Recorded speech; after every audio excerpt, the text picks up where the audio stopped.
Since you mentioned Aries, someone asked me, why do you talk about zodiac signs? Are you connected to the constellations? Which one?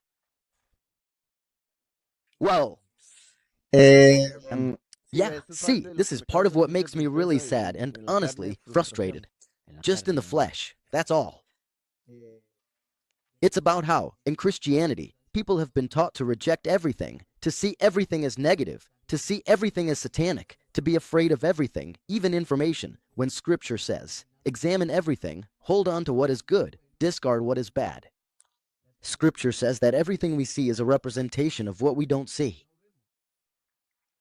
So, everything we see helps us understand the spiritual. Can we see the constellations? Yes. Yahushua said, let your will be done on earth as it is in heaven. In the heavens, Yahweh's plan is written through the constellations. But going from that to reading the horoscope in the newspaper and thinking it's telling you what's going to happen to you today, that's something else entirely. That's a kind of idolatry, a kind of mistake, you know? Exactly. Divination. Trying to predict your own future through the stars, that's already falling into divination, which is what Yahweh forbids. Why? Because our destiny is not in the stars. Our destiny is above the stars. And remember, I always explain this with Isaac. Yahweh told Abraham, go and count the stars, because your descendants will be more than the stars. That's like saying, your descendants are above the stars. Because when Abraham saw the stars and read them, because in Hebrew, to count and to read are the same word, he realized he wasn't going to have a child. In his destiny, as Abraham, it was that he wasn't going to have a child. So, Yahweh changed Abraham's name. And now, with that new name, he would become a father. Because after that change, Isaac was born. Isaac was not written in the stars. Yahweh gave him an extra destiny, above and beyond. Isaac was not part of human, earthly history.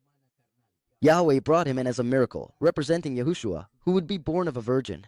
And so, all of us, by believing in Yahushua, who is like Isaac, receive a destiny that is above the stars. And that's why we shouldn't look to the stars to see what will happen.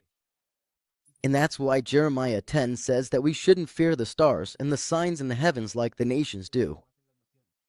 I was asked, why do you talk about zodiac signs? Because they are a creation of Yahweh, and I talk about the Creator and His creation. That would be the simplest answer. Now, why? Here's a question I could ask a Christian. How many tribes are there in Israel? 12.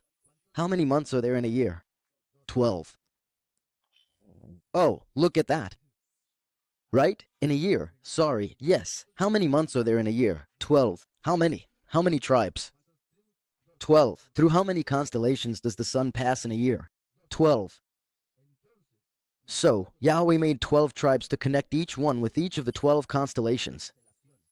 That's why we talk about the constellations, which are also called zodiac signs. In Hebrew, Mazzarat. So, why am I talking about this? Because they are part of creation. Are they related to the constellations? Yes, the constellations are the signs. And just so you know, if you didn't already, the sun passes through each of those 12 constellations throughout the year. If we look at the constellations as a circle, the sun spends 30 days in one, 30 days in another, 30 days in another, 30 days in another, 30 days, and so on, until it completes the 360 degrees of the circle, okay? 360 divided by 12, 30. But in the Gregorian calendar, they changed it. So, there are people who think there's no connection, because in the Gregorian calendar, sometimes it goes from half of one month or the end of one month to the next.